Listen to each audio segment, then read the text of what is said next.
So culturally, so as a community, as a B1 family, Black people, I call it the Hotep community, but whatever.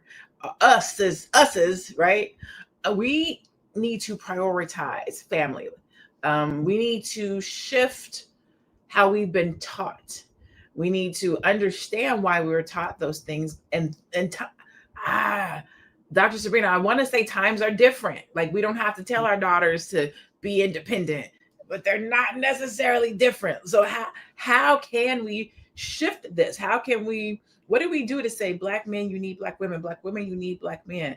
What do we do to talk to our how do we talk to our sons and be like, hey, it's important that you grow up and that you find a wife and that you build as a two-person and as a two-person household, because that's a team and there's more wealth in that.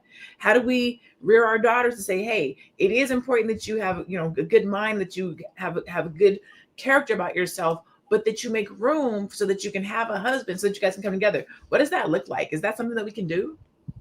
Absolutely. I think it's something to do. And it starts with conversations like the ones that we're having right now. It begins with a conversation.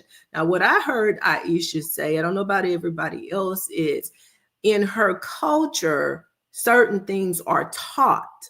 And I think right now the conversation, to Shala's point, is a lot of times, what are we teaching our young girls? We're teaching them to be independent. Are we teaching them to be wives? You have to be taught how to be a wife. I've been married 30 years and I'll go around with anybody on this thing or this topic of marriage. That's not something that just because you stand up at the altar and say I do because you felt all warm and fuzzy about this guy, hey, you're gonna be a wife. No, that's not how that works. You have to learn, you have to become.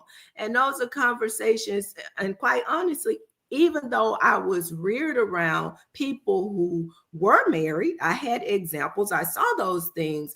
It was totally different when I became a wife. That's something I had to grow into, and I'm still becoming, because there are some days, I tell you, there are some days when I'm wondering if I can need to go back and read the fine print on that contract.